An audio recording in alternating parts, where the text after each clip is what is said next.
Paz e bem, meu irmão, paz e bem, minha irmã que acompanha este vídeo através desta plataforma. Eu sou o Frei Tiago Soares, Frei franciscano, da província da Imaculada Conceição do Brasil. Província esta que se faz presente nos estados de Santa Catarina, Paraná, São Paulo, Espírito Santo e Rio de Janeiro. E a razão deste vídeo é convidar você para realizar um estudo à luz das admoestações de São Francisco de Assis. Mas, Frei, o que são as admoestações? Elas figuram senão 28 exortações do Pai Francisco para aqueles que desejam seguir mais de perto a pessoa do Cristo pobre, humilde e crucificado. Para aqueles que nunca tiveram contato com este material, neste canal, o Frei já realizou um estudo à luz das 3 primeiras admoestações. Basta conferir no conteúdo que aqui está disposto para começar também, iniciar conosco este estudo tão bonito. E hoje nós vamos conversar um pouquinho sobre a 4ª admoestação, que tem por título que ninguém se aproprie do ofício de ministro.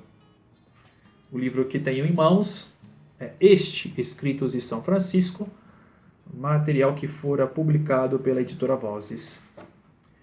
E Francisco de Assis assim escreve: não vim para ser servido, mas para servir, diz o Senhor, conforme Mateus 20, 28. Aqueles que foram constituídos acima dos outros se gloriem tanto deste ofício de ministro, como se tivessem sido destinados para o ofício de lavar os pés dos irmãos.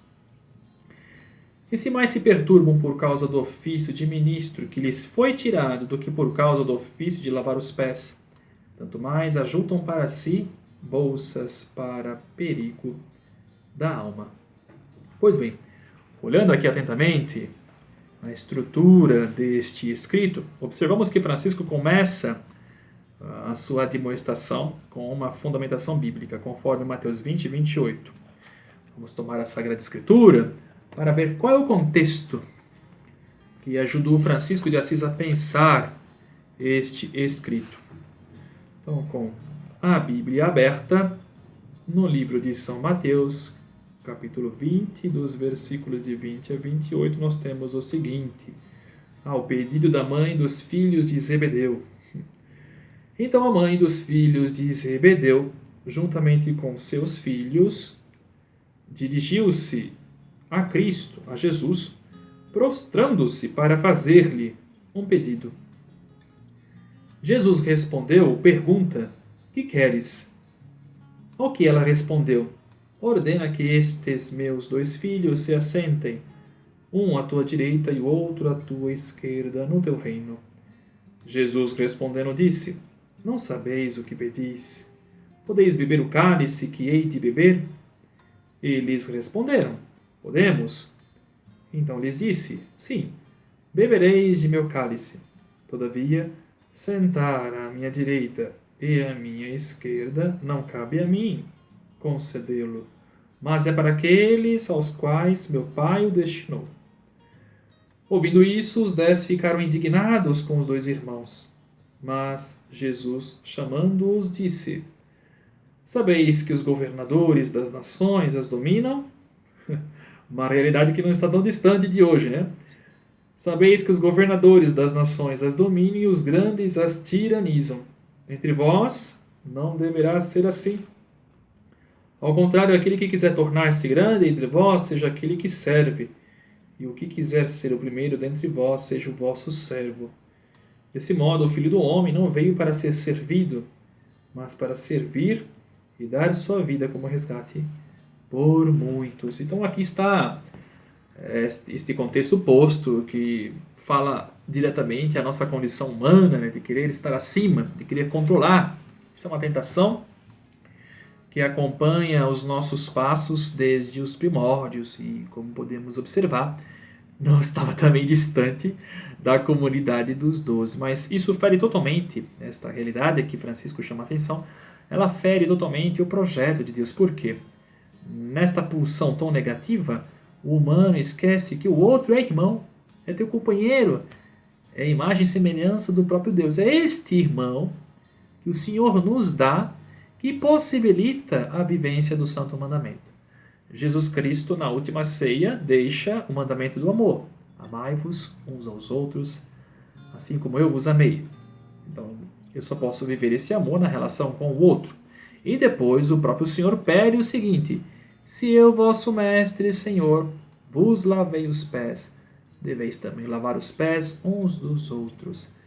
Isto é um exercício, é um processo que nos liberta desta tentação do poder, de querer controlar, de querer dominar, porque, conforme o texto bíblico, este é o modo pelo qual os poderosos desta terra estabelecem relação com os demais.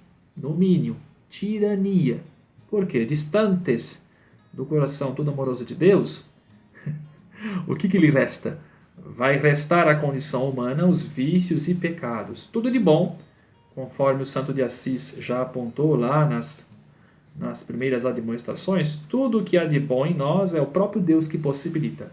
Agora, se o ser humano rompe com esta palavra ou com esta vontade, resta a este tão somente os vícios e pecados.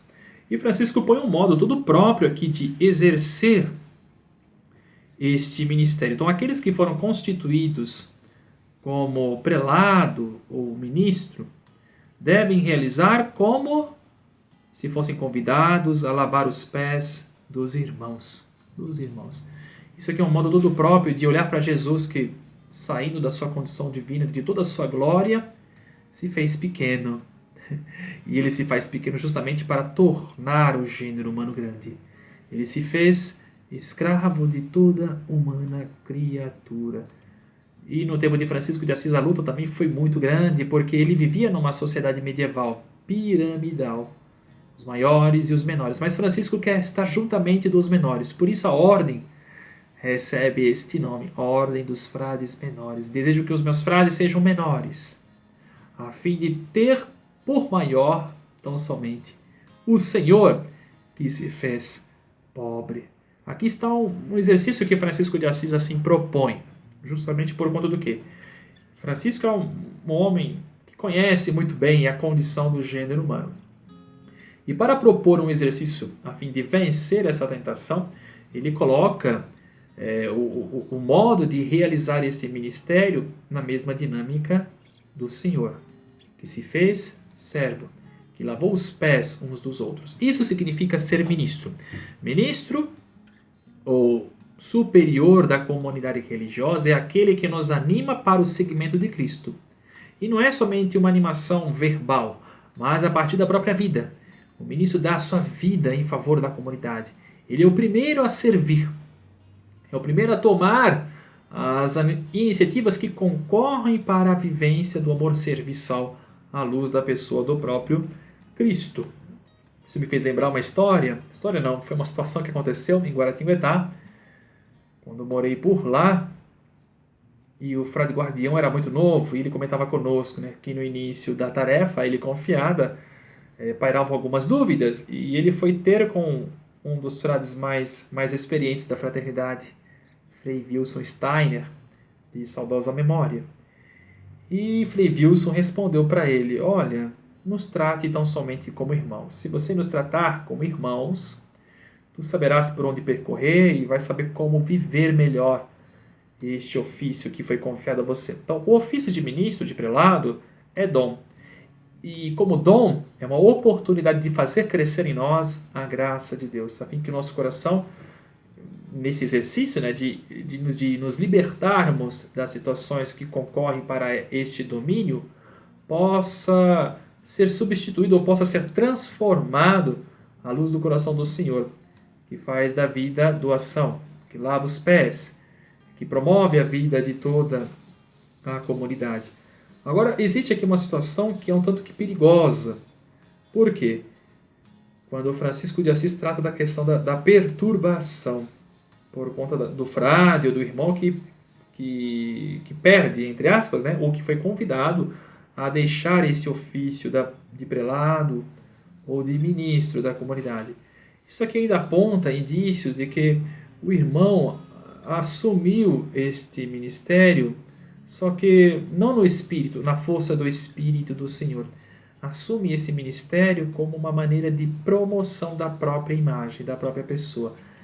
E aqui o religioso se esquece totalmente de que tudo aquilo que ele realiza é potencializado graças a Deus. A sua existência é dom de Deus. O ministério a ele confiado é dom de Deus. Os irmãos que ali estão foram postos para que este, na função de ministro, aprenda do Senhor o que significa obediência, o que significa a doação, o que significa o serviço que promove a vida da comunidade. Eu não estou na posição de ministro para tão somente fazer uso da comunidade, de forma alguma. Se assim faço, eu estou na mesma postura de Judas, que traiu o Senhor. Mas aquele que está na função de ministro deve olhar para o Senhor, seguir a Cristo e colocar a fraternidade como este espaço ou este local de treinamento para crescer no amor do Cristo, amando os irmãos, lavando os pés, promovendo a vida da fraternidade e não a promoção pessoal. Esse ministério não deve ser visto como uma maneira da construção de um castelinho onde vai habitar tão somente o pequeno eu. De forma alguma. Isto é trair a ordem do Senhor. A dinâmica aqui é outra. O caminho para chegar ao Cristo é o caminho da minoridade, é o caminho da humilhação. Cristo se humilhou. Cristo deixou toda a sua condição divina para ser escravo de toda a humana criatura. E por isso o Pai o exaltou. E Francisco de Assis deseja, senão, a mesma glória para os seus frades. A glória que vem do céu, e não dos aplausos desta terra, que muitas vezes eles são provocados justamente por essa situação de desigualdade, onde para ser rico e poderoso, quantos que estão na base da pirâmide, que estão sacrificando a sua vida para a realização de projetos tacanhos, mesquinhos, de poucos, e esta maioria passa despercebida. Então, Francisco de Assis, à luz do Santo Evangelho, quer romper com essa dinâmica perversa, onde o semelhante ou o irmão é posto como objeto, de forma alguma. O outro, o semelhante, o irmão que Deus me dá, é este que possibilita a vivência do mandamento do Senhor. Se Jesus deixa o mandamento do amor como a sua máxima, ele vai deixar ali como regra de ouro, né? Vivei o amor, amai-vos uns aos outros como eu vos amei. É este outro que me dá a graça de poder viver o amor do Cristo. É este outro que me dá a graça, o privilégio de poder servir. Então é nesse espírito que o ministro deve realizar o seu trabalho na fraternidade, na mesma alegria de lavar os pés. Por quê? Nesta conformação ou na aceitação desse ministério, a quem ele está seguindo mais de perto. Ele torna possível, ele traz novamente ao seio. Olha que bonito! No lavar os pés dos irmãos, o ministro traz novamente ao seio da comunidade aquele que mais importa, Jesus Cristo. É trazer Cristo ao irmão. O ministro deve ser aquele que leva Cristo ao seu irmão. De que forma? No amor serviço. Por isso que quando há perturbação, significa que o irmão ainda está refém da própria vontade, escravo da própria vontade. E uma das marcas que identifica a nossa forma de vida, os franciscanos, que as pessoas comentam, o frade deve ser pobre. E esta pobreza muitas vezes ela é entendida como não ter os bens materiais. Mas essa condição é muito mais radical, muito mais exigente. A pobreza evangélica diz respeito a colocar-se totalmente na vontade de Deus. Colocar-se totalmente na vontade de Deus. Isto é a imitação do próprio Senhor, que não procurou fazer a própria vontade.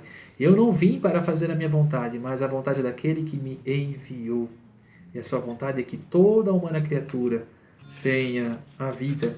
E não é qualquer vida, é a vida em abundância. Então, o serviço do ministro é esta possibilidade de imitar o esvaziamento de Cristo, que sendo maior se fez menor para promover a vida de todos. E por isso Francisco quer estar próximo de Jesus, e não somente ele, mas Convida também todos os seus confrades e amigos para olhar para o Senhor, para viver este amor que nos liberta de toda e qualquer dominação, de todo e qualquer espírito que fere esse ideal de fraternidade. E para finalizar, uma frase bonita do livro A Imitação de Cristo, no capítulo 1, versículo 20 e capítulo 2, versículo 11, que vai dizer o seguinte: somente quem ama obedecer, comanda sem enganar. Porque está justamente ali nesta posição como uma maneira de tornar possível no seio da comunidade a presença de Cristo, nosso Senhor. Eu espero que esta reflexão tenha ajudado você a aprofundar melhor o que significa este ser servo à luz da estatura de Cristo, para promover, senão, a vida da comunidade, a vida dos irmãos, trazer Cristo novamente ao mundo, um mundo tão marcado pelas disputas, né? Onde um quer ser mais, e nesse ser mais, tantos que são deixados para trás. Mas aqui a proposta é outra. Nós queremos ter esse coração todo de Deus, voltado para Deus, a fim de que, nesta mesa, na casa do Pai, todos possamos participar desse banquete, a fim de que a fraternidade, o ideal de fraternidade, possa ser a realidade que vai conduzir a humanidade à Jerusalém celeste. Então, que o Senhor nos abençoe e nos dê a sua graça para vivermos tão somente o amor de Cristo. E para isso nós queremos pedir a sua bênção. O Senhor esteja conosco, Ele está no meio de nós. O Senhor vos abençoe e vos guarde. Amém. O Senhor mostre a sua face e se compadeça de vós. Amém. O Senhor volva para vós o seu rosto e vos traga a paz. Amém. Abençoe-nos o Deus todo amoroso, Ele que é Pai, Filho e Espírito Santo. Amém. Um grande abraço, Deus abençoe, paz e bem.